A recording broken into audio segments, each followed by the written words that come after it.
کہ حسن اللہیاری صاحب ہے کون جو شدید حامی ہے، جن کو لگتا ہے کہ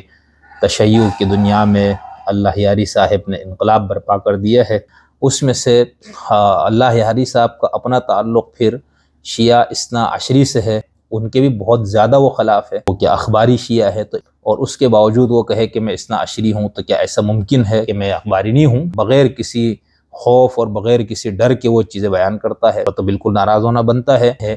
تو ان کو بھی بہت اس بات سے ان کو تھوڑی سی تکلیف ہوتی ہے کہ جس سے ان کے جذبات کو ٹھیس پہنچے۔ تو یہ جو سب و شتم کی روایت موجود تھی، اور یہ مطلب یہ نہیں تھا کہ آپ اس کو یہ کہے کہ نہیں بھئی آپ یہ نہ کرو، ٹھیک ہے نا، کیوں نہیں کرو؟ اور لوگ جو ہے وہ ایک دوسرے سے نفرت کرتے ہیں۔ دوسرے وہ لوگ ہیں جو اتحاد وحدت اس بنیاد پہ بغاوت کا اعلان کر دے کہ ہم یہ کیسے کریں، اور وہ بالکل اس چیز کو باطل سمجھتے ہیں کہ دوسرے پہ الزام لگایا ہوا ہے۔ بشیر صاحب یہ ذہن میں رکھیے گا، چپ چاپ بیٹھے رہتے خاموش، ٹھیک ہے۔ آگے لکھتے ہیں ہمارے بشیر صاحب، آج عراق، لبنان، یمن، بحرین، نائجیریا اور پاکستان میں شیعہ علماء کرام اور مومنین کی سیاسی بیداری۔ سلام اور آداب، امید ہے آپ سب خیریت سے ہوں گے۔ آج ہم ایک نئے ٹاپک کے ساتھ آپ کے سامنے حاضر ہوئے ہیں۔ آج ہم کچھ گفتگو کریں گے آج کے سوشل میڈیا پہ معروف نام محترم جناب حسن اللہیاری صاحب سے متعلق، اور اس گفتگو میں ہم جو ہمارا منہج اور ہمارا جو طریقہ ہے ہم اسی پہ رہیں گے، یعنی غیر جانبدارانہ، معروضی اور ہمدردانہ انداز سے ہم گفتگو کریں گے، اور ہم آپ کو یہ بتانے کی کوشش کریں گے کہ حسن اللہیاری صاحب ہے کون، کس فرقے سے ان کا تعلق ہے، اس فرقے کے ذیلی جو مکاتب ہے ان مکاتب میں سے کس مکتب سے اس کا تعلق بنتا ہے ان کا۔ اسی طرح اللہیاری صاحب کے جو شدید ناقدین ہے وہ کون کون ہے، یعنی ایک تو جو اہل سنت سے ان کے شدید ناقدین ہے ان پہ تھوڑی سی دیکھیں گے کہ وہ کس بنیاد پہ ان کے خلاف ہے، اور خود اہل تشیع میں بہت سے لوگ بالکل ان کے شدید مخالف ہے، تو کچھ اس پہ ہم بات کریں گے، اور پھر ہم کچھ ایسے لوگوں کو بھی دیکھیں گے جو بہت ان کے یعنی موقف کو دیکھیں گے، جو شدید حامی ہے، جن کو لگتا ہے کہ تشیع کی دنیا میں اللہیاری صاحب نے انقلاب برپا کر دیا ہے، تھوڑی سی ان پہ ہم بات کریں گے، اور پھر ان پہ جو الزامات لوگ لگاتے ہیں ان الزامات پہ ہم تھوڑی سی بات کریں گے، اور پھر اس کے بعد ہم یہ دیکھیں گے کہ اللہیاری صاحب جو ہے ان کے اوپر الزام لگانے والے لوگ کن بنیادوں پر ان پہ الزام لگاتے ہیں، اور پھر ہم گفتگو کا جو اگلا حصہ یا اگلی جو قسط ہے اس میں ہم کچھ چیزوں پہ حسن اللہیاری صاحب کا اپنا جو موقف ہے، جو ان کے مختلف ویڈیو کلپس سے ہم نے ان کا موقف لیا ہے، وہ ہم آپ کے سامنے پیش کریں گے۔ تو سب سے پہلے آپ یہ دیکھیں کہ حسن اللہیاری صاحب ماشاءاللہ سے بہت صاحب علم نوجوان عالم دین ہیں، اور وہ بہت صاحب مطالعہ ہے، اور خاص طور پر جو متاعن کے ابواب ہے اور وہ جو مسائل جو شیعہ اور سنیوں کے درمیان متنازعہ اور بہت زیادہ جھگڑے والے جو مسائل ہیں ان پہ ان کو بہت عبور حاصل ہے، اور پھر اس کے ساتھ ساتھ ماشاءاللہ سے وہ عربی میں بھی گفتگو فرماتے ہیں، فارسی زبان پر بھی ان کو مکمل دسترس ہے کیونکہ ان کی مادری زبان ہے، اور بہت خوبصورت انداز سے وہ اردو میں بھی گفتگو کرتے ہیں۔ تو یہ ہمارے لیے بہت ایک خوشی کی بات ہے کہ ایک شخص بیک وقت 3 یا 4 زبانوں میں لوگوں سے مخاطب ہوتا ہو، اور اس کے ساتھ ساتھ وہ جس انداز سے اپنے موقف کو جن دلائل کے ساتھ وہ بیان فرماتے ہیں وہ ان کا خاصہ ہے۔ البتہ ان کے طرز تکلم پہ بہت سے لوگوں کو اعتراض ہے، خاص طور پر مناظروں میں جب وہ اپنے ہی مسلک کے لوگوں سے یا مخالف مسلک کے لوگوں سے مناظرے کرتے ہیں تو اس میں ان کا لب و لہجہ جس طرح ہوتا ہے اس کو لوگ برا سمجھتے ہیں، حالانکہ جو مناظروں کی روایت ہے آپ کے ہاں شروع سے اس میں یہی چیز رہی ہے، گالم گلوچ تک بھی بات لوگ کرتے تھے۔ ہم نے تو چونکہ براہ راست مناظرے نہیں دیکھے، جب ہم شعوری عمر کو پہنچے تو مناظروں کا دور لگ چکا تھا، لیکن جو کچھ پڑھا سنا اپنے بزرگوں سے تو وہ یہی ہے۔ تو کہنے کا مطلب یہ ہے، تو یہ ان کے مخالفین یا ان سے متعلق جو بات لوگ کرتے ہیں ایک کہ وہ بدتمیزی سے بات کرتے، تو بھائی وہ صاحب علم انسان تو ہے، اس سے تو آپ انکار نہیں، باقی طرز تکلم سے ٹھیک ہے، ان کو بھی آپ کے بہت سے لوگوں کے طرز تکلم سے اختلاف ہو، تکلیف ہے۔ تو سب سے پہلے تو ہم جب اللہ یاری صاحب کو دیکھتے ہیں تو وہ شیعہ اثنا عشری سے ان کا تعلق ہے، یعنی شیعوں میں جو اس وقت جو مکاتب یا فرقے موجود ہیں شیعوں میں، زیدیہ ہے اور اسماعیلیہ ہے، اسماعیلیہ کی دونوں بڑی شاخیں موجود ہے اس وقت، اور اس کے ساتھ ساتھ جو ہے وہ غالی جن کو لوگ کہتے ہیں ان کا بھی ہے، نصیری بھی موجود ہے، تو یہ سب شیعہ اثنا عشری ہی ہے۔ اس میں سے اللہ یاری صاحب کا اپنا تعلق پھر شیعہ اثنا عشری سے ہے۔ اب غالیوں کے بہت خلاف ہے وہ، ہم آگے بات کریں گے اس پہ تھوڑی سی۔ اس کے ساتھ ساتھ وہ اصولی جو فقہا ہے ان کے بھی بہت زیادہ وہ خلاف ہے، تو پھر کیا آخر میں رہ جاتا ہے کہ وہ کیا اخباری شیعہ ہے، تو اس پہ بھی ہم ان کا اپنا موقف بھی پیش کریں گے۔ تو اگر ایک شخص نہ اخباری ہو نہ اصولی ہو اور اس کے باوجود وہ کہے کہ میں اثنا عشری ہوں، تو کیا ایسا ممکن ہے کہ ایسا ہو سکتا ہے کہ ایک آدمی نہ ان دونوں میں سے کسی میں نہ ہو؟ تو اس پہ ہم تھوڑی سی بات کریں گے، اور یہ ممکن ہے، یعنی ایک ہو سکتا ہے ایک شخص اپنی گفتگو اور اپنی تحریر اور اپنے عقائد اور اپنے خیالات میں وہ اخباریت کی طرف مائل ہو، یعنی اس کا منہج اخباری ہو، وہ خود اخباری نہ ہو، یعنی وہ بطور مسلک کے ایک مکتب کے وہ کہتے ہیں کہ میں اخباری نہیں ہوں، لیکن اس کے ساتھ ساتھ وہ اصولی بھی اپنے آپ کو نہیں مانتا، تو پھر ایسے شخص کا یا تو اس کا طریقہ تحقیق یا طریقہ تکلم یا طریقہ گفتگو جو ہے وہ یا تو اس کا ہوگا اخباریت کی طرف مائل، ان مناہج اور اصولوں کو سامنے رکھ کے اس کی ہم اس کو دیکھ سکتے ہیں، یا وہ اصولی اس میں سے ہو سکتا ہے۔ تو اس پہ ہم اللہ یاری صاحب کا اپنا موقف بھی آپ کو آگے دیں گے۔ اس کے ساتھ ساتھ ہم جب ان کے بنیادی جو ان کے افکار یا بنیادی عقائد وغیرہ کا ہم جائزہ لیتے ہیں تو اس کے اندر بلا شک و شبہ وہ یعنی ایک خالص محب اہل بیت، اور جو خالص جس کو تشیع کہا جاتا ہے وہ اس کے نہ صرف علمبردار ہے بلکہ اس کے بہت پرجوش مبلغ بھی ہے۔ تو ایک تو یہ۔ اب جو اللہ یاری صاحب کا ساتھ مسئلہ یہ ہوا کہ ان کے جو سنی جو مخالفین ہے، یعنی چونکہ وہ ایک شیعہ ہے اور شیعوں میں سے بھی ان کا تعلق اس گروہ سے ہے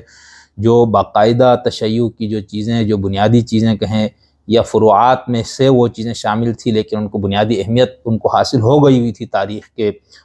مختلف ادوار میں اور آپ کے ہاں بھی، تو ان چیزوں کو وہ بہت ببانگ دہل علی الاعلان اور بہت بغیر کسی خوف اور بغیر کسی ڈر کے وہ چیزیں بیان کرتا ہے۔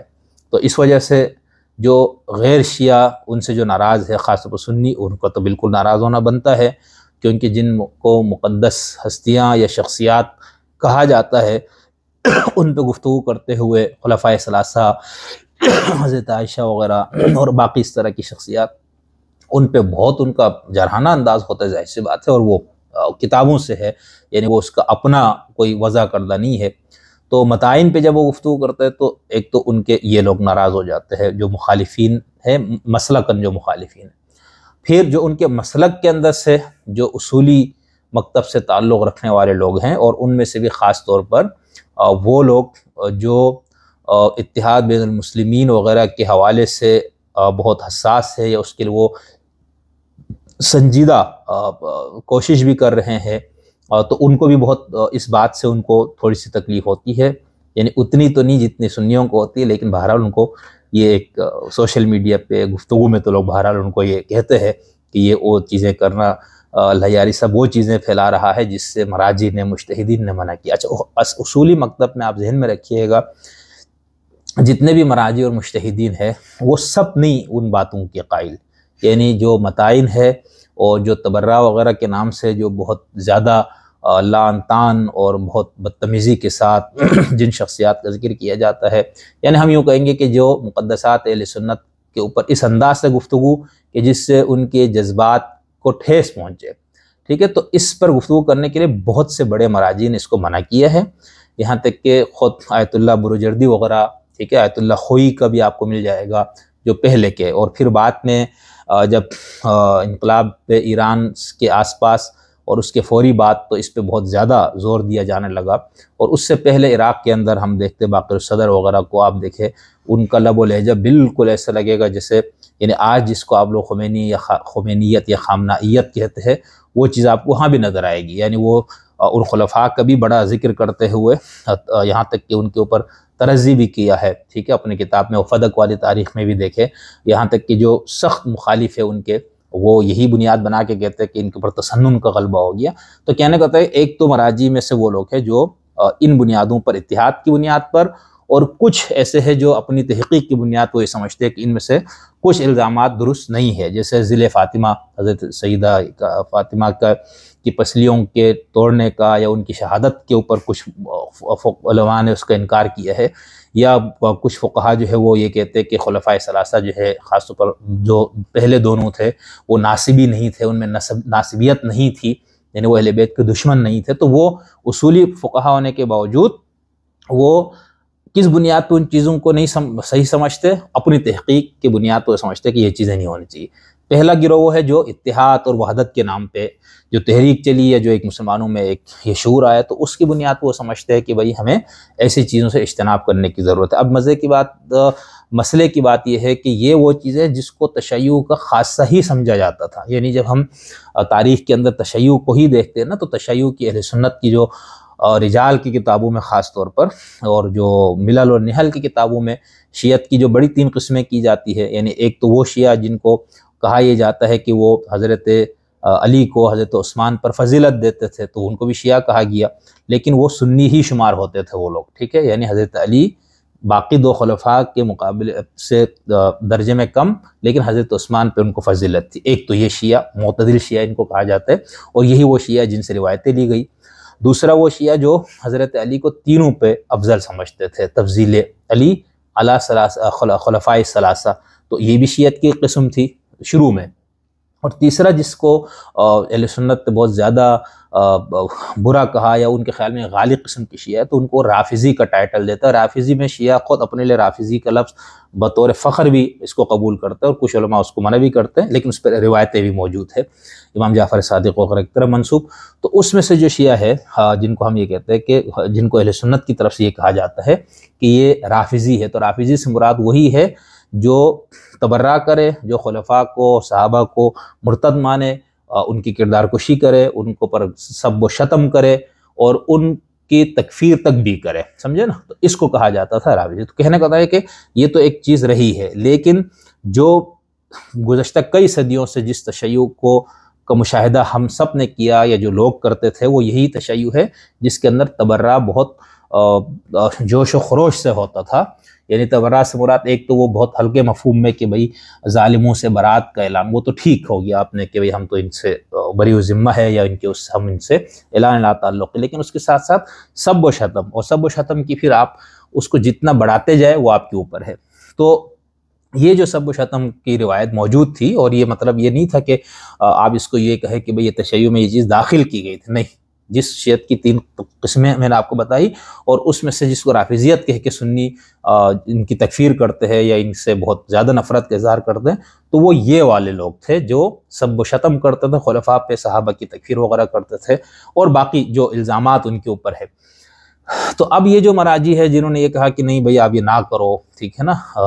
کیوں نہیں کرو؟ اس بنیاد پہ کہ ہم اتحاد کے لیے کوشاں ہے، مسلمانوں کو متحد ہونے کی ضرورت ہے، اور یہ وہ سب و شتم اور وہ چیزیں ہیں جس سے مسلمانوں میں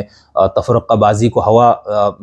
ملتی ہے، اور لوگ جو ہے وہ ایک دوسرے سے نفرت کرتے ہیں، لڑائی ہوتی ہے، لہٰذا یعنی وہ اس کو یہ نہیں کہتے کہ حرام ہے، غلط ہے مذہبی لحاظ سے، وہ اس کو کہتے ہیں کہ حکمت کے لحاظ سے، یعنی حکمت کا تقاضا یہ ہے، وقت کا تقاضا یہ ہے کہ یہ نہ کیا جائے۔ اور اس میں پھر انقلاب ایران کے بعد امام خمینی نے بہت شدت سے اس کا پرچار کیا، اس میں کوئی شک نہیں ہے، ٹھیک ہے، یہاں تک کہ میں نے آپ کو پہلے بھی اپنے 1-2 ویڈیوز میں یہ بات کی کہ خامنائی صاحب یہ فرماتے ہیں، اپنے گفتگو میں انہوں نے اس بات کا اقرار کیا کہ انقلاب کے فوری بعد جب امام خمینی عوامی اجتماعات سے گفتگو کرتے تھے یا پالیسی تقریریں وغیرہ، تو اس میں وہ امیر معاویہ کو بہت زیادہ برے الفاظ سے ان کا ذکر کیا کرتے تھے۔ تو میں نے ان کو بتایا کہ بھئی یہ ہمارے یہاں سیستان وغیرہ میں جو اہل سنت ہے یا یہاں پر اور یہ ہندوستان پاکستان میں لاکھوں لوگ ہیں، کروڑوں، جو ان کے جذبات اس سے مجروح ہوتے ہیں، وہ ان کو خال المسلمین کہتے ہیں۔ تو کہ تو اس کا خمینی صاحب نے اس لب و لہجے کے ساتھ امیر معاویہ پہ بات کرنا چھوڑ دی، تو یہ بہت بڑی بات تھی۔ یعنی خلفائے ثلاثہ تک تو پھر بھی چلو یہ بات قابل ہضم ہے کہ وہ مولا علی بھی تھے اور انہوں نے ساتھ دیا، جو بھی ایک اختلاف ہے اس کے اوپر، لیکن امیر معاویہ پہ تو کمپرومائز ممکن ہی نہیں تھے نا، تو آپ نے یہ بھی کر دیا۔ تو کہنے کا تھا ایک تو یہ، دوسرا خود امام خامنہئی کو آپ دیکھیں، وہ ہمیں تو یہ بات کبھی کبھار اس پہ ہمیں شبہ بھی ہوتا ہے کہ وہ خود جو ہے وہ ایسا نہ ہو کہ وہ اندر سے سنی ہی ہو، سمجھے، یعنی ان کا جو انداز ہے، طریقہ ہے، جس درد دل کے ساتھ وہ اتحاد کے لیے کافی چیزوں کو انہوں نے چھوڑنے کا حکم دیا باقاعدہ، اور ایک ولی فقیہ ہونے کے ناطے ایک رہبر کا ان کو مقام جو شیعت کی دنیا میں ان کو حاصل ہے، تو انہوں نے بالکل ہی ان چیزوں کی ممانعت کر دی۔ پھر انہی کے بعد اور سستانی صاحب وغیرہ نے بالکل ممانعت کر دی۔ تو ایسے مراجع ہے جنہوں نے یہ کیا۔ ایک بنیاد اس کی، جیسے میں نے کہا، ایک تو وہ لوگ تھے جنہوں نے تحقیق کی بنیاد پہ کہ یہ چیزیں ثابت نہیں ہوتے تو ہم یہ نہیں کریں گے، یہ الزامات ہوں گے۔ یہ بہت کم لوگ ہیں، ٹھیک ہے، میں اس پہ کبھی ہم بات کریں گے کہ ابھی کون سے لوگ تھے اور تاریخ کے پچھلے ادوار میں کتنے لوگ اس طرح کے رہے۔ دوسرے وہ لوگ ہیں جو اتحاد وحدت اس بنیاد پہ، تو یہ چیز مشکل تھی۔ یعنی جو لوگ خود شیعہ تھے ان کے لیے بھی یار ہم مطلب زندگی بھر یہی کرتے رہے اور اب یہ ہو گیا، ٹھیک ہے، لیکن ان کے ہاں چونکہ ایک مرجع کا، مجتہد کا ایک مقلد اور مرجع کے درمیان جو ایک تعلق اور اس مرجع کے فتوے کو جو ایک مقام حاصل ہے، اس وجہ سے اس طرح سے رد عمل نہیں آتا تھا، یا نہیں آیا کہ لوگوں نے بغاوت کا اعلان کر دیا کہ ہم یہ کیسے کریں۔ یعنی ایک مجموعی تشیع نے اس طرح سے لی کہ اپنے مراجع فقہا سے، اگرچہ یہ بات ان کے لیے ناقابل ہضم تھی، اور یہ بات آپ میری اس پہ تائید بھی کریں گے انشاءاللہ ضرور۔ دوسرا جو ہے یعنی ایک تو اس بنیاد پر اب کچھ لوگ اٹھے جو شدت پہ دوسری طرف چلے گئے۔ انہوں نے کہا اچھا تم لوگوں نے یہ سب کچھ جو ہمارے ہاں مذہب کے نام پہ یا مسئلہ کے حقہ کے نام پہ ہم جو کچھ کیا کرتے تھے، تم نے سب کو باطل قرار دے دیا یا اپنا حرام قرار دے دیا۔ تو پھر انہوں نے دوبارہ اسی تشیع کا اظہار شروع کیا جس کی ہم بات کر رہے تھے، تو وہ حسن العیاری صاحب وغیرہ یا اس ٹائپ کے لوگ وہ ہے۔ اچھا، اس میں یہ دوسری بات جو ذہن میں رکھنی وہ یہ کہ ضروری نہیں کہ جتنے بھی اصولی ہے یا جتنے بھی فقہا ہے وہ سب کے سب جو ہے وہ سب و شتم کے خلاف ہے، وہ اتحاد کے لیے بہت سی چیزوں پر انہوں نے کمپرومائز کیا، نہیں، ایسے لوگ نہیں ہے۔ شیرازی برادران کو آپ دیکھ لو، بالکل بھی اس کے قائل نہیں ہے۔ یاسر الحبیب صاحب آپ دیکھ لیں، وہ اصولی ہے، مکتب سے ان کا تعلق ہے، وہ بالکل ببانگ دہل علی الاعلان وہ لب و لہجے سے بات کرتے ہیں۔ اسی طرح اور بھی ایسے لوگ موجود ہیں۔ آیت اللہ جمیل حمود العاملی ہے جبل عامل کے، لبنان کے، ان کی بڑی کتابیں اس پہ، اور وہ بالکل اس چیز کو باطل سمجھتے ہیں کہ آپ نے اتفاق اور اتحاد کے نام پر یہ جو تبرع اور یہ ساری چیزوں پہ آپ نے کمپرومائز کا اعلان کیا اور اس کی حرمت کا فتویٰ دیا۔ تو اصولی ہونے کے باوجود یہ ہے، یعنی یہ تصور عام طور پر یہ پایا جاتا ہے کہ جو بھی فقیہ ہوگا یا جو بھی اصولی شیعہ ہوگا وہ اسی لائن پہ ہوں گے جس پہ خمینی، خامنہئی، باقر الصدر، سستانی صاحب ہے۔ تو ایسا نہیں ہے، کیونکہ ان میں سے ہر شخص اپنی جگہ مرجع تقلید ہے، وہ اپنی جگہ ایک مجتہد ہے، اپنی جگہ ایک فقیہ ہے، تو وہ اپنی رائے رکھ سکتا ہے، اور اس رائے کو وہ اپنے مقلدین کو بیان کر کے کہ بھئی یہ اس طرح سے ہے۔ اس کے علاوہ جو ہے ماتمی، اس میں بہت سی چیزوں کا ان کے فقہاء اب اس کو منع کرتے ہیں، جو بالکل ایک روایت کا حصہ ہے۔ وہ آپ کے ہاں بر صغیر میں یہ ساری چیز زنجیر زنی کے بغیر تو ماتم ہی نہیں تھا۔ تو کہنے کو آتا ہے کہ بہت ساری چیز، اس کی وجہ سے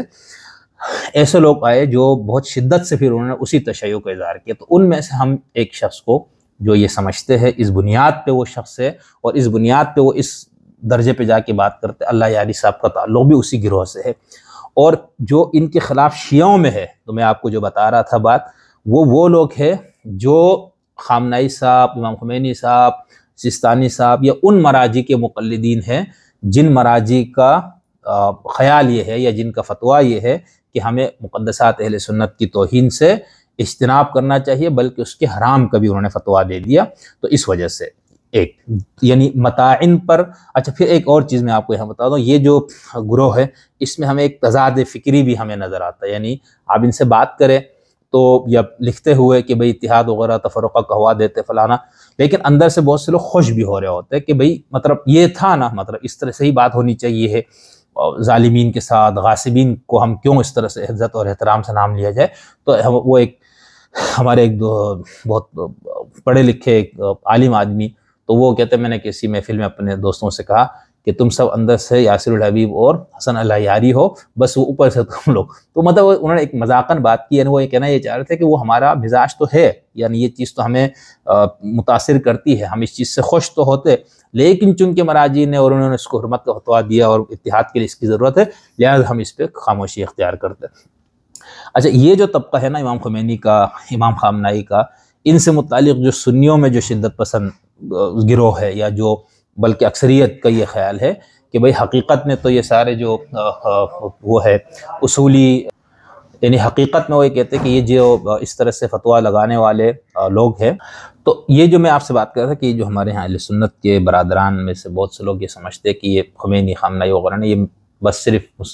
اہل سنت کے جذبات یا اپنے آپ کو امت مسلمہ کے رہنما اور لیڈر منوانے کے لیے انہوں نے تقیتاً یہ کیا. تقیہ سے مراد ایک تو یعنی ان کا مفہوم یہ ہے اہل سنت والوں کا کہ یہ جھوٹ بولتے ہیں، یعنی حقیقت میں تو یہ سارے لعن طعن کرنے والے ہیں، لیکن اوپر سے بس انہوں نے ایک یہ فتویٰ دیا ہو. تو ایک غیر جانبدار طالب علم کے طور پر، یعنی ہم اپنے آپ کو کسی مسلک کے خانے میں نہیں رکھ رہے، ایک بالکل غیر جانبدارانہ، اور اللہ کا شکر ہے ہمارے شدت پسند سنی بھی دوست ہے، شدت پسند شیعہ دوست بھی ہے، معتدل بھی ہے، سب طرح کے لوگوں سے اٹھنا بیٹھنا، گپ شپ، دوستی یاری، سب چیزیں ہیں. کتابیں بھی سب کی پڑھنے کی کوشش کرتے ہیں جو نظریات سامنے آتے ہیں، اور بالکل ایک تعصب کو بالائے طاق رکھتے ہوئے. تو ہم تو اس بات کو بالکل دل کے اس سے ہم سمجھتے ہیں کہ یہ خمینی صاحب، خامنائی صاحب، سیستانی صاحب، یہ اس قسم کے جو مراجی جو یہ بات کرتے ہیں وہ بالکل سچائی، یعنی ان کے اوپر ہمیں یہ گمان نہیں ہوتا کہ انہوں نے محض تقیہ کا لبادہ اوڑھ کر یہ کام کیا ہے، حقیقت میں وہ اس کے قائل ہو، اندر سے وہ لوگ یہ کرتے بھی، یہ مجھے نہیں لگتا. یہ ہمارا اپنا ایک طالب علمانہ خیال اور ایک ہماری ایک رائے ہے. تو ہم آپ کو یہ جو مختلف فکری دھاروں کا اور ان میں سارے ایک اس کو میں نے اس لیے بیان کیا تاکہ آپ کو یہ ذہن میں رہے کہ وہ حسن اللہ یاری صاحب کوئی جو باتیں کر رہے ہیں یہ کوئی انوکھی باتیں نہیں، اور جو شیعوں میں سے جو لوگ سوشل میڈیا وغیرہ پہ ان کی مخالفت کر رہے ہیں، اس بنیاد پہ مخالفت کر رہے ہیں کہ بھئی یہ اصحاب ثلاثہ کو یا مقدسات اہل سنت کی توہین کرے، تو ان میں سے وہ لوگ جو ان مراجع سے بہت وفادار ہے، ان کے فتوے کو وہ اپنی زندگی کے لیے بہت اہم سمجھتے ہیں، خدا کا رسول کا، معصومین کا حکم سمجھتے ہیں، وہ ولی فقیہ کا، نائب امام کے فتوے کو وہ بالکل اسی طرح سے لیتے ہیں جس طرح سے وہ دین ان کے لیے، اور جو مطلب مجتہد کا یہی ہوتا ہے نا. سنیوں میں بھی جو ابو حنیفہ وغیرہ کی تعبیرات، امام شافعی اور ان کے جو تعبیرات ہیں اس کو ان کے مقلدین کس طرح سے لیتے ہیں، یعنی یہی خدا کا حکم ہے، یہ تصور ہوتا ہے نا مقلد کا کہ میرے امام نے، میرے مجتہد نے، میرے فقیہ نے جو مسئلہ اخذ کر کے بیان کیا ہے، یہ وہی مسئلہ ہے، یہ وہی ہے جو خدا اور رسول نے ہم سے مطالبہ کیا. تو یہ تصور ہوتا ہے ان کے ہاں بھی. تو وہ اس وجہ سے ایک تو مخالف، لیکن اس پہ اتنی زیادہ وہ نہیں کرتا، کرنے والے میں آپ کو آگے بتاؤں گا. دوسرا جو شیعوں میں جو شدید مخالف ہو گئے ہیں اللہ یاری صاحب کے، ان کو برا بلا کہتے ہیں، اس کی دوسری بڑی وجہ جو ہے وہ اللہ یاری صاحب کا ان فقہا اور مجتہدین پر تابڑتوڑ حملے ہے. نہ صرف تابڑتوڑ حملے بلکہ بہت زیادہ وہ ان کے اوپر الزامات بھی لگاتے ہیں ان کے حوالے سے گفتگو کرتے ہوئے. تو اس وجہ سے بھی جو ہمارے ہاں جو شیعوں میں جو اللہ یاری کے مخالفین ہیں ان میں سے زیادہ تر اس بنیاد پہ کہ بھئی یہ دیکھو باقی تو ٹھیک ہے، یہ برا بلا کہہ رہے، وہ ہضم بھی ہے اور اندر سے خوش بھی، ہمیں تھوڑی سی ٹھیک لگتا ہے، لیکن یہ ہمارے مراجی کو، خاص طور پر امام خمینی کو بالکل زندیق، کافر، مرتد بھی کہتا ہے، ان کو ظالم بھی کہتا ہے، ان کو فاسق بھی، خامنائی صاحب وغیرہ کو، یہاں تک کہ خامنائی کے اوپر انہوں نے اس کا بھی الزام لگایا، لواط وغیرہ کا بھی. تو ایسی باتیں جس کو ایک اصولی شیعہ اور ایک کسی مرجع کا جو مقلد وہ کس طرح سے اس کو ہضم کرے گا بھائی. تو اس وجہ سے وہ شدید مخالف ہے. پھر دوسرا جو ہے، یعنی یہ دو طرح سے ہم نے کہا کہ ان کی مخالفت شیعوں کے اندر سے. ایک اور چیز جو عام طور پر بات کی جاتی ہے کہ بھئی اللہ یاری اور یہ جو یاسر الحبیب، اس ٹائپ کے جتنے بھی لوگ ہیں جو ایک تو ایران کے تصور ولایت فقیہ کو امام خمینی اور خامنائی صاحب کے خاص طور پر اور ان کے باقی مراجع کے جو اس کو تنقید کرتے ہیں اور ایرانی نظام پہ تنقید کرتے ہیں، ٹھیک ہے، اور وہ ان مسائل پہ زیادہ بات کرتے ہیں جو تفرقہ والی باتیں. تو ان لوگوں کو ایک دم یہ کہہ دیا جاتا ہے کہ یہ MI6 یعنی برطانیہ کے جو خفیہ ایجنسی، ان کے پالتو لوگ ہیں، ان سے ان کو مراعات ملتی ہے، پیسے ملتے ہیں، انہوں نے ان کو پالا پوسا ہوا ہے. اب وہ یاسر الحبیب وغیرہ اور یہ لوگ تو چلو لندن کے شریف میں ہے، لیکن یہ جو ہمارے اللہ یاری صاحب یہ امریکہ میں ہے. اب وہ یہ جو برطانوی تشیع اور امریکائی تشیع یا امریکائی اسلام اور برطانوی اسلام کا اس پہ خمینی صاحب کا بہت زیادہ زور، خامنائی صاحب کا خاص طور پر بہت زیادہ اصرار ہے، وہ اس کو بہت شدت سے بیان کرتے ہیں، بلکہ اصطلاح ہی سمجھ لو انہی کی طرف سے ہے. اب وہ یہ کہتے ہیں کہ یعنی امریکی اسلام سے مراد یہ ہے کہ جو امریکہ میں بیٹھ کر یا امریکہ کے اعلی کار بن کر جو سنی علماء جو ایسی باتیں کرتے ہیں، جو تفرقہ والی، مسلمانوں میں اتحاد کو ختم کرنے والی باتیں کرنے والے، وہ امریکہ کے ایجنٹ ہے۔ اور جو برطانیہ میں بیٹھ کے کر رہے ہیں، برطانوی کی مدد سے کر رہے ہیں، وہ برطانیہ کے ایجنسیوں کے لوگ۔ اچھا، اہل سنت کے ہاں تو عام طور پر جب ان کا کوئی بندہ ان سے منحرف ہو جائے، ان کے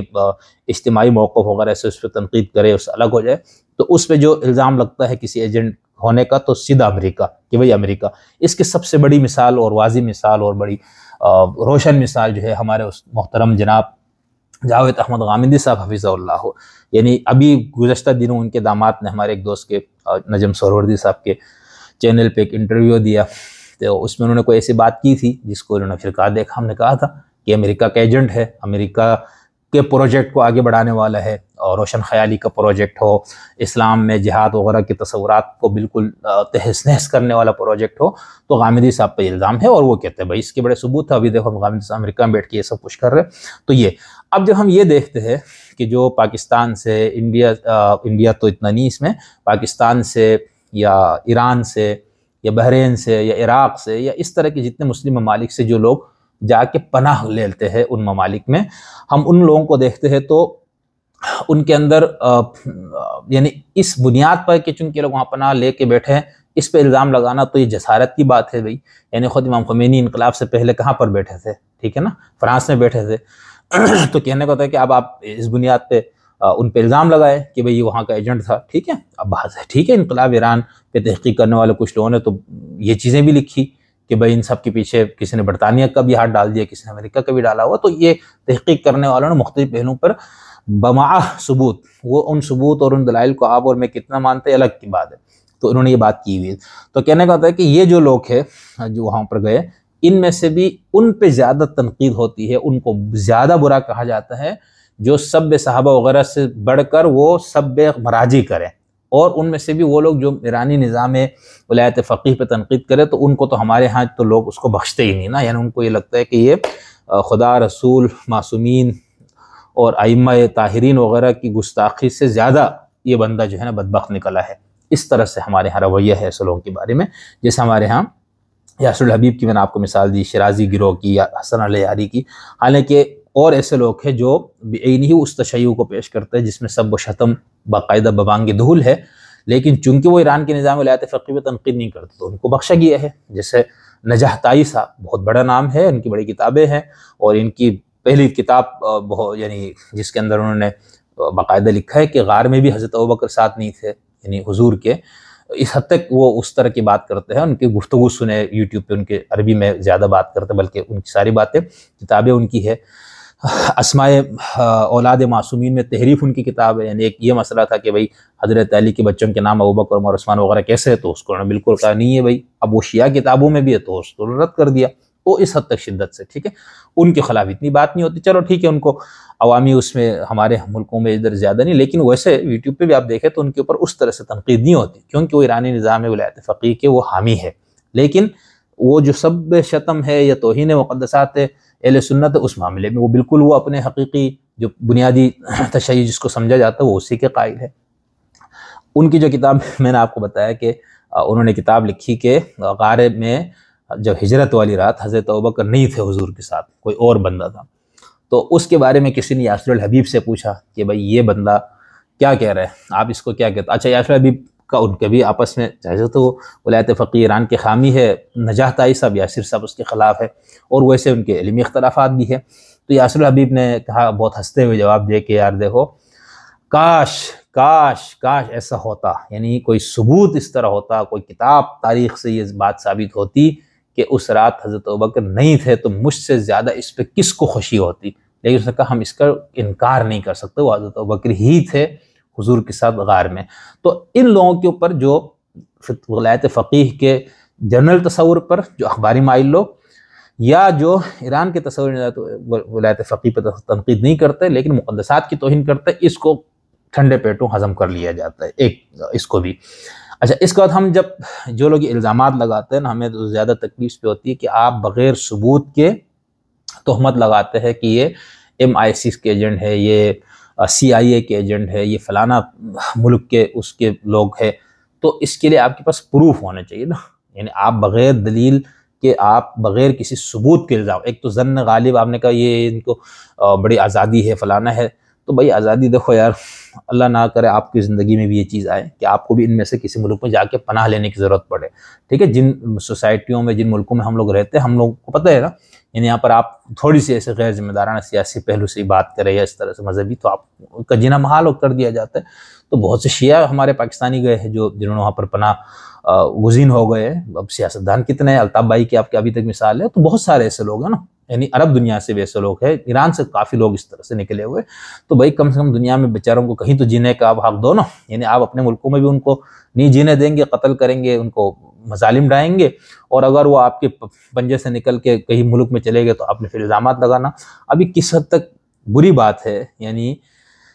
الزام تراشی کرنا، ٹھیک ہے، کسی دوسرے شخص کے اوپر بغیر ثبوت کے الزام اور تہمت کیا ہے کہ بغیر کسی شواہد کے، بغیر کسی ثبوت کے آپ کسی پر بھی کوئی لانچھن لگا دے، کوئی الزام لگا دے، اس کی بہت زیادہ مذمت ہے۔ دیکھیں نا، حضرت امام صادق علیہ السلام سے ایک حدیث روایت ہے سوء ظن وغیرہ سے متعلق، جس میں ہارون ابن زیاد سے روایت کرتا ہے ان جعفر عن ابیہ علیہ السلام قال قال النبی صلی اللہ علیہ وسلم، امام جعفر وغیرہ نے کہا کہ حضور نے فرمایا ایاکم وظن فإن الظن اکذب الکذب، تم بدگمانی سے بچو کیونکہ بدگمانی سب سے جھوٹی بات ہے، یعنی آپ نے محض ایک اپنے ظن کی بنیاد پہ کسی کے بارے میں برا گمان کر لیا، تو کہا کہ یہ برا گمان کرنا یہ سب سے زیادہ جھوٹ بات ہے، سب سے زیادہ 2 نمبری کی بات یہی ہے کہ آپ سوء ظن کریں، ٹھیک ہے۔ اور جو سورہ حجرات کی جو آیت ہے یا ایھا الذین آمنوا اجتنبوا کثیرا من الظن ان بعض الظن اسم ولا تجسسوا ولا یغتب بعضکم بعضا ایحب احدکم ان یأکل لحم اخیہ میتا فکرہتموہ، یعنی تم بچو ایمان والو کثرت ظن سے کیونکہ کچھ ظن گناہ ہے۔ یہاں تو کچھ ظن کو کہا گیا، امام جعفر صادق نے حضور سے جو حدیث آپ نے نقل کی اس میں یہ ہے کہ ظن سے بچو، اور یہ حدیث شیعہ سنی دونوں مصادر میں ہے، ٹھیک ہے۔ اکذب الکذب وکونوا اخوانا فی اللہ کما امرکم اللہ لا تتنافروا ولا تجسسوا ولا تتفاحشوا، فحش گویاں مت کرو، ٹھیک ہے، گالم گلوچ لعن طعن، یہ دوسری حدیثوں میں باقاعدہ لعن طعن کو بھی منع کیا، گالم گلوچ کو بھی منع کیا، اور ویسے بھی ممبر سے یا اس طرح کی دوسرے لوگوں کو گالم گلوچ دینے کی تو روایت ہی امیر معاویہ کی طرف منسوب ہے۔ خیر، پھر ولا یغتب بعضکم ولا تتباغوا ولا تتباغضوا ولا تدابروا یہ ساری کیا روایت ہے، یعنی آپ ان سب چیزوں کے ہوتے ہوئے آپ کسی پر بھی محض اس بنیاد پر الزام لگائیں گے کہ وہ مجھ سے الگ سوچتا ہے، وہ مجھ سے الگ نقطۂ نظر رکھتا ہے، تو آپ ایسے، تو بھائی یہ جتنے بھی ہے، یاسر صاحب ہے، یہ ہمارے اللہ یاری صاحب ہے، ان سب کے اوپر جو ان کے مخالفین، چاہے وہ شیعہ مخالفین ہوں یا سنی مخالفین تو ان کو ایجنٹ میجنٹ نہیں سمجھتے ہو کہ یہی تشیع صحیح بیان کر رہا ہے، یہی ہے، لیکن جو شیعوں میں جو ان کے مخالفین وہ ان کو اس طرح سے مختلف ایجنسیوں کے ایجنٹ اور یہ کہہ کر، اب ہو سکتا ہے جو لوگ اس طرح کے الزام، اب میں آگے 1-2 چیزیں آپ کو پڑھ کے بھی بتاؤں گا کہ جو الزامات لگاتے ہیں وہ ان کے پاس ثبوت کیا ہے، ان سے جب مانگا گیا بھائی کس بنیاد پہ، تو انہوں نے کیا جواب دیا، لیکن ایک امکان یہ ہے کہ یہ جو اس طرح کے الزامات لگاتے شاید وہ اصول کافی کی اس حدیث پہ عمل کرتے ہو جس پہ ہم نے گزشتہ ایک ویڈیو میں بات کی، جس میں یہ ہے رسول صلی اللہ علیہ وسلم کی طرف منسوب ہے اذا رأیتم اہل الریب والبدع من بعد فاظہروا البراءة منہم واکثروا من سبہم والقول فیہم والوقیعۃ، جب تم میرے بات اہل ریب اور بدع کو دیکھو، بدعتیوں کو، دین میں شکوک و شبہات پھیلانے والوں کو، ٹیڑے دل والوں کو، تو ان سے برات کا اعلان کرو، ان کو اکثروا من سبہم، خوب ان کو برا بلا کہو، والقول فیہم والوقیعۃ، ان پہ الزامات لگاؤ، ان کی غیبتیں کرو، وباہتوہم، اور ان پہ الزامات تھوپو۔ اب اس روایت میں آپ کو پہلے ہی بتا چکا ہوں، باقی پر تو کوئی اختلاف نہیں ہے، برات کا اعلان کرنا، سب کرنا، قول فیہم کرنا، وقیعہ کرنا، غیبتیں کرنا، ان کو برا کہنا، ان کو شدید لعن طعن کرنا، یہ تو اس پہ تو اس میں جو آخری لفظ آیا کہ باہتوہم، اس پہ اہل تشیع شارحین حدیث کی 2 رائے ہے، فقہا کی بھی 2 رائے ہے۔ ایک تو یہ کہ باہتوہم سے مراد بہتان لگانا ہے، یعنی ایسے لوگوں پہ آپ جھوٹی بات بھی ان کے اوپر لگا سکتے ہیں، تاکہ کیوں کہ لا یطمعوا فی الفساد فی الاسلام، کہ وہ اسلام کو خراب نہ کرے لوگ، وَيَحْذَرُهُمُ النَّاسِ، لوگ ان سے بچیں، وَلَا يَتَعَلَّمُوا مِن بِدَعِهِمْ، اور ان کی بدعت سے لوگ نہ سیکھیں، یعنی اگر آپ کو یہ یقین ہے، کنفرم ہے اور آپ کا شرح صدر ہے کہ اللہ یاری صاحب جو ہے نا یہ اہل ریپ والبدع میں سے ہے، تو پھر آپ اس پر عمل کرتے ہوئے یہ کر سکتے، الزام لگا سکتے ہیں کہ ان سے برات کا اعلان کرو، گالیاں زیادہ دو، ان کی کردار کشیاں کرو اور ان کو الزام لگاؤ، ٹھیک ہے؟ کیوں؟ تاکہ لوگ اس کے فساد، اس کی وجہ سے ان کی بدعت کی طرف، اس کی فضول باتوں کی طرف یا اس کی جو گمراہ کن باتوں کی طرف نہ جائے۔ ہو سکتا ہے آپ میں سے جو لوگ اللہ یاری صاحب پہ یا باقی اس طرح کے لوگوں پہ الزامات لگاتے ہیں، دیکھیں آپ کے پاس ثبوت ہے تو الگ بات ہے۔ ثبوت کے لیے کیا ہے؟ اگر یہ اللہ یاری یا اس طرح کے لوگ آپ پر کیس کر دے کہ بھئی تم لوگ ہمیں یہ سمجھتے ہو، تو آؤ عدالت نے تمہارے پر ہتک عزت کا کیس کرتا ہوں، ثابت کرتا ہوں، کیا آپ کے پاس پروف ہے؟ کچھ بھی نہیں، محض ظن کی بنیاد پہ بات ہوتی ہے نا۔ تو میں کہہ رہا ہوں کہ ہو سکتا ہے وہ اس حدیث سے دلیل پکڑ کے، ان کو یہ پتہ ہے کہ وہاں پہ ثبوت تو نہیں ہے نا، بہتان تراشی کیا ہوتی ہے؟ دیکھیں نا حدیث میں جو آیا ہے کہ حضور سے صحابہ نے پوچھا بھئی اگر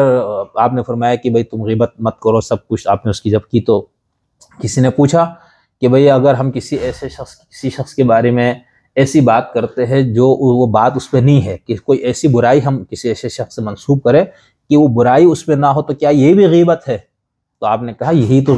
یہ اگر برائی نہیں ہے اس میں پھر یہ بہتان ہے، الزام تراشی ہے، اور اگر وہ برائی اس میں ہے پھر آپ نے اس کی غیر موجودگی میں اس کی توہین، تذلیل یا اس کی عزت کو خراب کرنے کے لیے کسی اور جگہ اس کی عدم موجودگی کی بات کی، تو یہ غیبت ہے۔ کیا مطلب کہ الزام کیا ہوتا ہے کہ کسی شخص کی طرف کسی ایسے جرم، کسی ایسے گناہ، کسی ایسی برائی کی نسبت کرنا، اس کے سر تھوپنا جس کے آپ کے پاس ثبوت نہیں ہے، اور پھر آپ جس مذہب کو مانتے اس کے اندر آپ کو پتہ ہے کہ جو الزام لگانے کے بعد اس الزام کو ثابت کرنے کے کتنے مشکل طریقے ہیں، ٹھیک ہے نا؟ یعنی جتنے بھی جو جرائم والے بھی ہے، آپ اس کے اندر کتاب و شہادات، فقہاء نے یہ جلدیں لکھی ہوئی ہے گواہیوں کے، اس کے سارے احکامات، تو کیا ہے یہ؟ ثبوت، ثبوت، ثبوت اور ثبوت نہیں ہے تو ایسا نہیں کرنا چاہیے، ٹھیک ہے؟ آپ کو ان کے طرز تکلم سے اختلاف ہے، ان کے فکر سے اختلاف ہے، وہ جس چیز کو تشیع کے نام پہ پیش کر رہے اس سے اختلاف ہے، یا آپ کو یہ اختلاف ہے کہ یہ ہمارے مراجع کو برا بلا کہتا ہے، تو آپ اس کو اسی حساب سے جواب دے، الزام نہ لگائے۔ تو میں صرف اس حدیث کو پہلے تو وہ سوء ظن کی مذمت اور بہتان وغیرہ کی مذمت میں نے دین کا مذہب کو بتا دیا، اس کے بعد میں نے کہا ہو سکتا ہے جو لوگ بغیر ثبوت کے الزام لگا رہے وہ اصول کافی کی حدیث پہ عمل کرتے ہو، اور وہ یہ سمجھتے ہو کہ باہتوہم کا مطلب یہاں پر بہتان لگانا ہے۔ شیعہ شارحین حدیث نے، میں نے آپ کو یہ کہہ رہا تھا، میری بات دوسری طرف نکل گئی، بہت سو نے یہ کہا کہ یہاں پر باہتوہم فبہت الذی کفر، یعنی لاجواب کرنا، یعنی ان کو ایسا جواب دو دلیل اور برہان کے ذریعے کہ ان کا بالکل منہ بند ہو جائے، ٹھیک ہے؟ ایک تو یہ، وہ میں دوسرا والا پختون والا ترجمہ نہیں کر رہا ہوں، ٹھیک ہے؟ دوسرا، بہت سے فقہاء اور مراجع نے اور مجتہدین اور مشارحین نے یہ کہا کہ نہیں، باہتوہم سنات الزام لگانا ہی ہے، اور وہ الزام کیوں لگا رہے؟ کیونکہ وہ ایسے لوگ ہیں جو اسلام کا لبادہ اوڑھ کر بدعتی، اسلام کے نام کو خراب کرنے والے، جو اسلام میں گھسے ہوئے، ان کا اثر زائل کرنے کے لیے آپ ان کے اوپر جھوٹے الزامات بھی لگا سکتے ہیں۔ تو اگر آپ اس بنیاد پہ لگا رہے تو آپ بتائیں کہ بھئی ہم تو الزام لگا رہے ہیں اللہ یاری اور ان لوگوں پہ، یہ امریکہ کے ایجنٹ ہے، MI6 کے ایجنٹ ہے، وہاں سے ان کو پیسے ملتے ہیں، ان کو ایک خریدا گیا ہے، یہ پروجیکٹ کا حصہ ہے۔ اچھا بھائی ثبوت نہیں ہے، بھائی ہمیں تو حدیث میں حکم ہے کہ جو اہل ریب والبدع اور اس طرح کے لوگ ہیں ان کی کردار کشیاں کرو، تو پھر ٹھیک ہے، پھر آپ سے اسی حساب سے بات ہوگی، بھائی یہ تو اس کو دین سمجھ کے کر رہے بیچارہ، تو اس کو جانے دو۔ لیکن اگر آپ ایسا نہیں کر رہے تو پھر یہ خیر۔ اب ہم چلتے ہیں جو اللہ یاری صاحب کے اہل تشیع میں سے ان کے ناقدین ہیں، خاص طور پر سنیوں کے ناقدین پہ تو بات کرنے کی ضرورت ہی نہیں ہے نا، وہ تو اسی بنیاد پہ ہی اس کی تکفیر اور اس کے خلاف ہے کہ جو، لیکن مناظروں میں یہ دونوں گروہ کے لوگ بیٹھتے تو بڑا اچھا بھی لگتا ہے۔ یہاں پر میں سب سے پہلے ہمارے ایک بہت سوشل میڈیا سے ہمارا ان کا دوست کہے، ان کے ساتھ تعلق ہے، ویسے ہم براہ راست ان سے نہیں ملے، صاحب علم و فضیلت شخصیت ہے محترم بشیر دولتی صاحب، یہ میرے خیال سے گلگت بلتستان کے ہے، بڑے اچھے ٹاپکس پہ، بڑے اچھے مضامین پہ، بہت اچھی ان کی تحریریں ہوتی ہے، بڑے اچھے مضامین لکھتے ہیں، یہ پوسٹیں وغیرہ بھی لکھتے ہیں۔ اگر آپ فیس بک وغیرہ پہ ہے تو ان کو فالو کریں، اور ان سے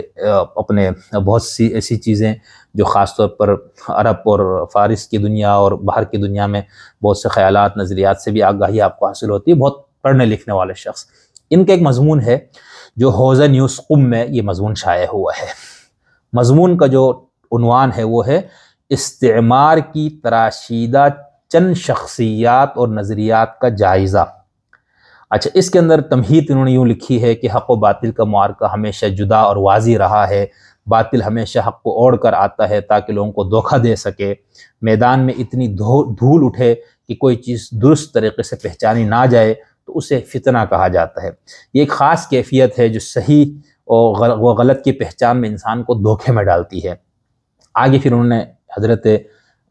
مولائے متقین امام علی علیہ السلام کا ایک خطبہ بھی نقل کیا ہے نہج البلاغہ سے۔ پھر اس کے بعد وہ لکھتے ہیں کہ یہ خطبہ خوارج کے مکر و فریب کو سمجھنے اور چاک کرنے کے لیے بہترین ہے۔ اس دور میں حق و باطل کا معرکہ مشخص تھا، مگر خوارج نے حق و باطل کے امتزاج سے اپنا الگ تشخص بنایا، جس سے سادہ لو افراد دھوکہ کھا گئے۔ یہ سنت قدیمی ہے، مگر جدید زمانے میں مکسنگ اب گمبھیر صورتحال اختیار کی جا رہی ہے۔ مقدس عقائد اور نعروں کے آڑ میں غیر محسوس انداز میں تشیع کے عقائد و نظریات کو مسخ کرنے کی کوشش کی جا رہی۔ اب یہ دیکھیں، انہوں نے 4-5 لوگوں کا لکھا ہے نا، اس لیے ہو سکتا ہے تشیع کو مسخ کرنے کی ایک بات دوسروں پہ لگتی ہو۔ خوارج کے لا حکم الا اللہ سے سید جیکاک یعنی برطانوی جاسوس کا علی کے چاہنے والے پٹرول جیسی نجس چیز کو اہمیت نہیں دیتے کہ دعویٰ تک، ایران میں انجمن حجتیہ کی تشکیل سے گروہ فرقان تک، یہ بہت دیکھیں نا، یہ چیزیں ہم یہاں پر لوگوں کو نہیں پتہ کہ حجتیہ کون ہے، گروہ فرقان کون ہے۔ یہ شیخ محمود السرخی عراق کے ہے، شیخ حسن یمانی یہ بھی عراق سے ہے، اور شیخ صبحی طفیلی جو کہ لبنان کے ہے، کہتے ہیں کہ مشترکہ جمہوری سیاسی نظام میں شرکت کو حرام سمجھتے تھے۔ ایک طویل داستان ہے۔ عراق میں صدام کی سقوط سے قبل شیعہ اکثریتی ملک میں شیعوں کو لگام ڈالنے کے لیے، ان کی سیاسی قوت کو توڑنے کے لیے بھی اسی روش پر استعمار نے قبل از وقت کام کیا۔ شیخ محمود سرخی، حسن یمانی اور شیخ صبحی طفیلی لبنانی جیسوں کی مثال اس پر گواہ ہے۔ طول تاریخ میں ایسی کئی مثالیں موجود ہیں جو یا تو استعمار ہی کا پروردہ تھا یا پھر ان کے نظریات باطل و استعمار کے نقشے میں رنگ بھرنے کا سبب بنا، ان کے مشن و مقصد کی کامیابی کا سبب بنا، جس کے سبب باطل یا استعمار انہیں اپنے آنکھوں کا تارا بنا دیا۔ شاہد مثال کے طور پر ہم فقط چند شخصیات اور ان کے نظریات کو پیش کریں گے، تو باقی شخصیات اور نظریات ہم پھر کبھی بات کریں گے۔ ابھی اس وقت چونکہ حسن اللہ یاری صاحب موضوع بحث ہے، تو اللہ یاری سے متعلق ہمارے بشیر دولتی صاحب نے کیا لکھا ہے، لکھتے ہیں ٹاپک ان کا نام حسن اللہ یاری امریکائی، یہ لکھا ہے ہمارے بشیر صاحب نے۔ آگے لکھتے ہیں، یہ ایک افغانی طالب علم تھا جو حوزہ علمیہ قم میں زیر تعلیم تھا۔ چھوٹے موٹے مسائل ہر جگہ ہوتے ہیں۔ ان کے قریبی ساتھیوں کے مطابق حوزے میں ان کے ساتھ بھی کچھ شخصی مسائل تھے جو ادارے کی طرف سے حل نہ ہوا، جس سے دل برداشتہ ہو گیا۔ اس دل برداشتگی کی حالت میں بندہ امریکہ روانہ ہوا۔ اس وقت امریکہ کی ریاست لاس اینجلس میں پرتعیش زندگی بسر کر رہا ہے۔ اس وقت ٹی وی چینل سمیت یوٹیوب اور فیس بک سمیت دیگر کئی سائٹس اس کے دست اختیار میں ہیں۔ اس بندے نے بھی نظام ولایت فقیہ، مجتہدین، حوزہ علمیہ قم و نجف، بالاخص رہبر معظم کے خلاف اس بندے نے بھی نظام ولایت فقیہ، مجتہدین، حوزہ علمیہ قم و نجف، بالاخص رہبر معظم کے خلاف توہین آمیز بیانات کے ذریعے پرواہ شروع کی۔ نتیجتاً امریکہ بہادر کی آنکھوں کو بھا گیا۔ کئی سال تک یہ فارسی زبان اور انگلش میں نظام ولایت فقیہ اور مجتہدین کے خلاف روحانی لباس میں زبان درازی کرتا رہا۔ فارسی زبان طبقے میں اس روحانی لباس میں یہ بندہ چنداں کامیاب نہ رہا۔ اب یہ بشیر صاحب سے ہم معذرت کے ساتھ بات کریں گے، آگے ان کی پوسٹ کے اوپر کسی نے ان سے مانگا بھی تھا کہ ثبوت، تو اس پر انہوں نے کیا جواب دی ہوئی ہم آپ کو بتائیں گے، لیکن یہاں پر سردست یعنی آپ اس حد تک کہ ایک شخص افغانستان کا ایک طالب علم آپ جس کو سمجھتے کچھ بھی نہیں ہے، اب وہ امریکہ جیسے ایک سپر پاور کے لیے وہ اتنا بڑا اہم خزانہ یا اس کے لیے کیا کہنا چاہیے ایک اثاثہ بن گیا کہ چونکہ وہ یوٹیوب پہ چند 2-4 لاکھ لوگ یا 1000 لوگ ان کی گفتگو سنتے ہیں، تو بس اس سے یہ ایسا میرا خیال ممکن نہیں، مطلب ہم تو اس کو نہیں سمجھتے ایسا ہے نا۔ دوسرا اس کے پاس آپ کے پاس کوئی ثبوت نہیں ہے، اور جو بھی یہ میں نے آپ سے کہا نا ولایت فقیہ کے خلاف مجتہدین فلاں فلاں، تو جو اس کے خلاف بات کرنے والے یا جو لوگ مقدسات علیہ السلام کی توہین کر کے شیعہ سنی فسادات جن کی وجہ سے ہو جاتے ہیں، وہ کراتے تو نہیں ہے، اس وقت پھر وہ کتابوں میں ساری چیزیں موجود ہیں، آپ اس کو ختم کریں۔ تو ان بنیادوں پہ محض اس طرح الزام لگانا، بہرحال یہ ہمیں سمجھ سے یہ چیز ہم نہیں ہضم کرتے۔ آگے لکھتے ہیں، کچھ عرصے سے انہیں اردو زبان طبقے میں متعارف کیا گیا ہے۔ فارسی سے اردو زبان تک آتے آتے یہ بندہ امامہ اور ابا قبا سے 3 پیس اور ٹائی تک پہنچ چکا ہے۔ ادھر پاکستان میں انہیں چند سالوں میں شیعہ مراکز اور شیعہ نظام کے خلاف ایک گروہ کو جانی شاہ کی سرپرستی میں میدان میں اتار چکا تھا۔ اس کا نتیجہ یہ ہوا کہ اردودان طبقے میں اس بندے کی خوب آؤ بھگت ہو رہی ہے۔ یہ ایک حقیقت ہے کہ سوشل میڈیا پر جتنی جلدی سے اس بندے نے نام کمایا، اردو زبان طبقے میں کسی اور نے نہیں کمایا۔ میں خود بھی اس بندے کو سنتا رہتا ہوں۔ اس بندے میں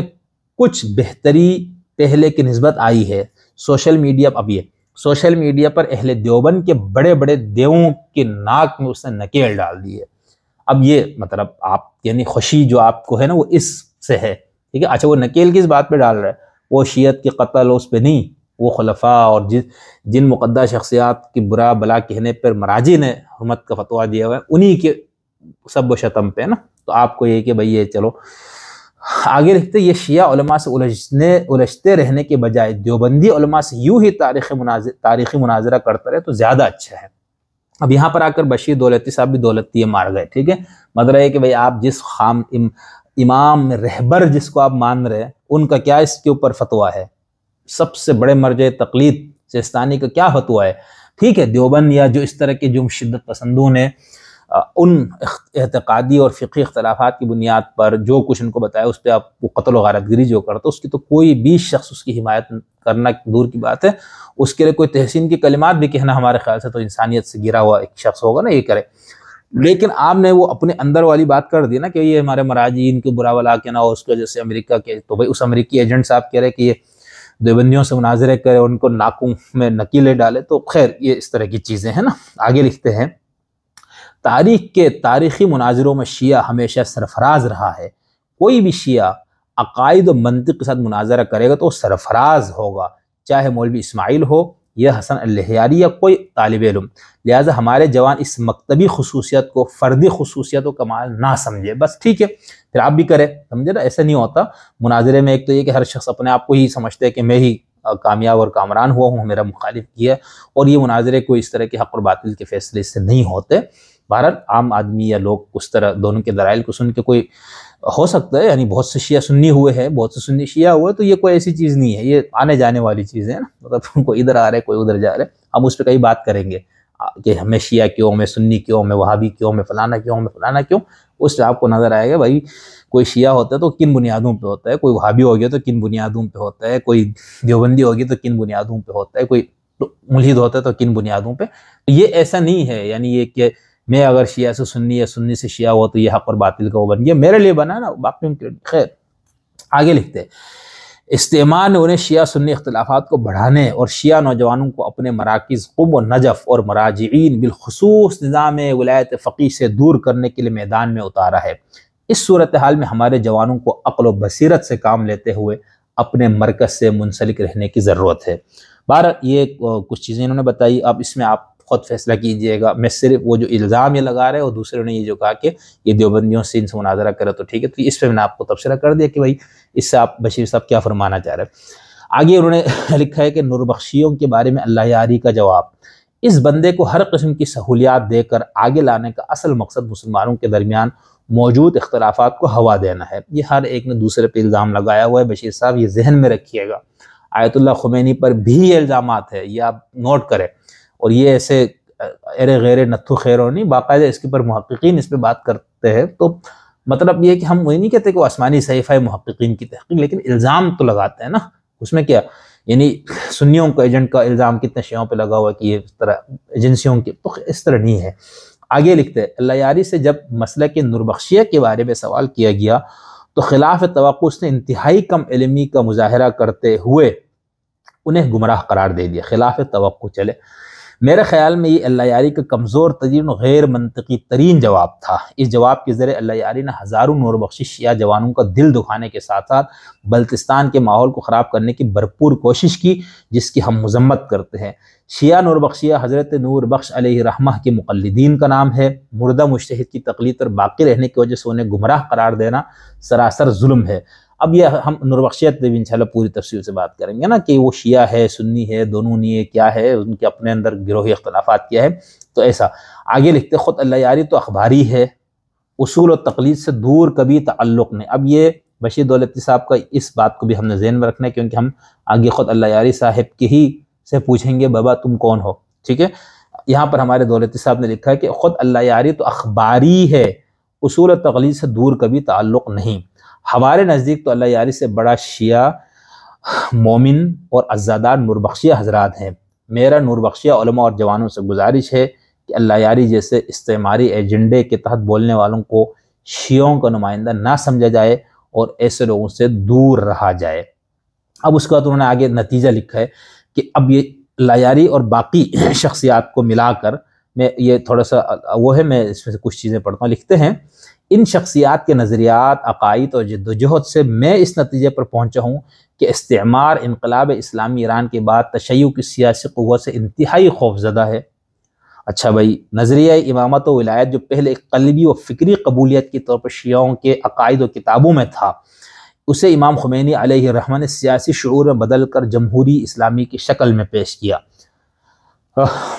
جب بابا خود بڑے بڑے مراجع ان کے اپنے دور میں، آج بھی آپ دیکھیں، خود ایران میں کئی لوگ ہیں، نجف میں کئی لوگ ہیں جن کو آپ استعمار کے ایجنٹ یہ نہیں سمجھ سکتے، کہہ نہیں سکتے، بلکہ کہنے کو تو آپ کہہ بھی دیں، وہ نہیں قائل ہے بابا اس کے، غیبت امام کا عقیدے کے خلاف اس کو سمجھتے ہیں۔ ان پہ بڑا کام ہوا ہے کہ یہ جو امام خمینی اور ایران میں جو ولایت فقیہ کا جو نظام لگا ہوا ہے، یہ شیعہ نظام نہیں ہے، یعنی اس پہ باقاعدہ خود شیعہ مراجع اس کے خلاف ہے۔ تو اب یہ آگے لکھتے ہیں، اچھا یہ سستانی صاحب وہ بھی اس کے قائل نہیں ذہن میں، لیکن وہ اس طرح سے وہ مناظرانہ انداز سے یا باتیں کر کے وہ اس لیے مخالفت نہیں کرتے، ان میں ان کا عقیدہ یا تصور یہ ہے کہ تضعیف مسلک، یعنی اس سے ہمارے مسلک کمزور ہوگا، اس لیے وہ اس کے اوپر چپ چاپ بیٹھے رہتے خاموش، ٹھیک ہے۔ لیکن نجف کے بہت سے علماء آج بھی ہیں جو بالکل اس کے بالکل خلاف ہے، نجی محفلوں میں شدید اس پہ تنقید کرتے ہیں، کئی لوگوں نے اس کے اوپر کام بھی کیا ہوا ہے، اور کچھ لوگ اس کے اوپر خاموشی رکھتے ہیں کہ بھئی ہمارے مذہب اس سے کمزور ہوگا۔ تو بابا اس طرح نہیں کرو نا، یعنی آپ یہ سمجھتے ہیں کہ تشیع کے اندر انحراف کی ایک شکل ہے اجتہاد کے نام پر، جو 1400 سال سے جو تشیع ہے اس کو بالکل، تو آپ اس پہ بات کرنی چاہیے۔ اللہ یاری صاحب وغیرہ کو تو اسی لیے تو ان کی ایک قبولیت ہے، اس کو لوگ اس طرح وہ کرتے ہیں نا کہ وہ اس طرح ان چیزوں، ایک گفتگو میں ان سے کہا، پوچھا بھی یہ کہ آپ کن باتوں سے ہمارا مسئلہ کے حق کا شیعہ مسلک جو ہے نا وہ کمزور ہوتا ہے، تو اس کا بھی انہوں نے جواب دیا، اس کو بھی ہم آپ کو سناتے۔ آگے لکھتے ہیں ہمارے بشیر صاحب، آج عراق، لبنان، یمن، بحرین، نائجیریا اور پاکستان میں شیعہ علماء کرام اور مومنین کی سیاسی بیداری اور جدوجہد سے استعمار سخت پریشان ہے۔ اچھا یہ پہلے سنی لوگ یہ ہمارے اسامہ اور اس کی وجہ سے دنیا میں ناکوں چنا چبا دیا، ایسا کر دیا طالبان۔ خیر، باتیں کرنے میں کوئی پابندی نہیں ہے اور رائے کا احترام بھی ہے ہمیں۔ آگے لکھتے، میں نہیں کہہ سکتا کہ ان شخصیات کو استعمار نہیں پالا ہو، اب پہلے سارا لگا کہ آپ کہتے ہیں کہ نہیں، لیکن آگے میں ان کے ایک اور چیز ایک اور ان کی پوسٹ میں آپ کو سناؤں گا، اس پہ تبصرے بھی پڑھ کے سناؤں گا، اس سے آپ کو اور زیادہ انہی بشیر صاحب کی، میرے دوست، میرے بہت قابل احترام ہے، میں ان سے بہت سیکھتا ہوں، ان کی تحریروں سے بہت علم حاصل کرتا ہوں، لیکن اختلاف رائے کا مجھے ان سے حق حاصل ہے اور ان کو بھی حق حاصل ہے۔ لیکن مجھے یقین ہے کہ ان کے نظریات اور جدوجہد سے استعمار ہی فائدہ اٹھا رہا ہے۔ شیخ سرخی کے مجتہدین اور علماء کرام کو خمس خور اور جمہوری کہنا اور سیاسی میدان میں فعال علماء کو جمہوری لقب دینا واجب القتل سمجھنا، سعودی و مغربی میڈیا سمیت سوشل میڈیا پہ علماء کے خلاف توہین آمیز مہم چلانا، ایران میں انقلاب مخالف طبقے علماء کو مفتخور خمسخور کہنا، گزشتہ ہنگاموں میں علماء کے اماموں کو گرانا، اس کلپ کے بنا کر مغربی میڈیا پہ چلانا، یہ سب استعمار کے اسی خوف و پریشانی کا عملی مظاہرہ ہے۔ یہی وجہ ہے کہ استعمار سیاسی میدان میں فعال علماء کے مخالفین کو ہر قسم کی سہولیات اور خفیہ تعاون سے انہیں مضبوط کرنے کی ناکام کوشش کر رہا ہے۔ پاکستان نے بھی کچھ افراد شعوری یا لاشعوری طور پر انجانے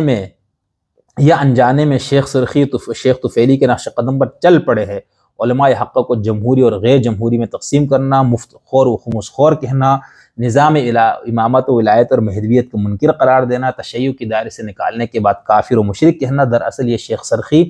شیخ طفیلی کی تقلید تو ہو سکتی ہے، مردم سالاری و اسلامی جمہوری کا نظریہ رکھنے والے رہبر معظم سید علی خامنائی کا مقلد نہیں ہو سکتا۔ اب یہ غالباً ہمارے جواد صاحب اور ان کے حامیوں کی طرف بھی اشارہ ہے اس میں۔ اس قسم کے نظریے اور دعوے پاکستان میں نظریہ ولایت فقیہ کو کمزور کرنے کا سبب بنیں گے۔ ملک خود آزاد پاکستان میں جو بھی نظریہ ولایت فقیہ کا قائل ہے اسے چاہیے کہ عملی میدان میں رہبر معظم کی تقلید کریں۔ ممکن ہے ہمارا دعویٰ رہبر کے مقلد ہونے کا ہو، لیکن عملی میدان میں ہم لاشعوری طور پر شیخ سرخی اور شیخ طفیلی کے مقلد ہوں۔ میں اس موضوع پر تمام محققین کو تحقیق کی درخواست کرتا ہوں تاکہ سادہ لوگ اور کم پڑھے لکھے نوجوان غیر شعوری طور پر ان پرفریب و مقدس نما نعروں کے ذریعے شیخ سرخی و طفیلی کا مبلغ نہ بن سکے۔ اس بارے میں سوچ لیجئے گا، کیونکہ سوچنے والوں کی دنیا والوں کی سوچ سے مختلف ہوتی ہے۔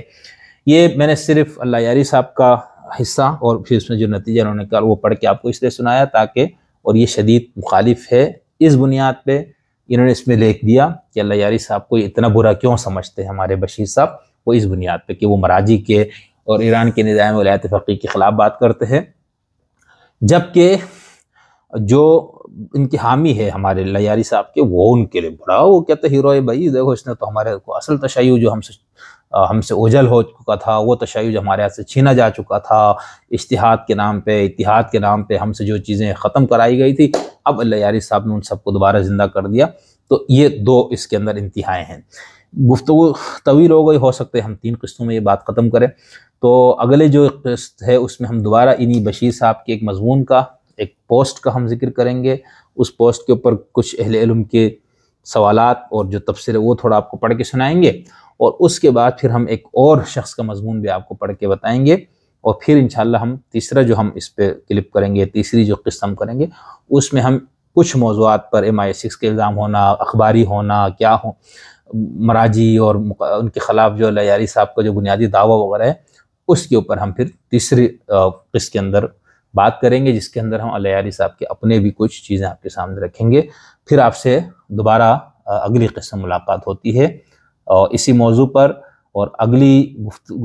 جو قسط آئے گی اس کی گفتگو کی ابتدا ہم بشیر دولتی صاحب ہی کے ایک اور مضمون سے کریں گے۔ تو امید ہے آپ ہمارے ساتھ رہیں گے اور پوری بات سنیں گے بھی، اور ہو سکتا ہے اس کے اندر آپ کو سوچنے کے لیے کوئی نیا زاویہ بھی آپ کے سامنے آ جائے، تو ابھی دوبارہ آپ سے ملاقات ہوتی ہے۔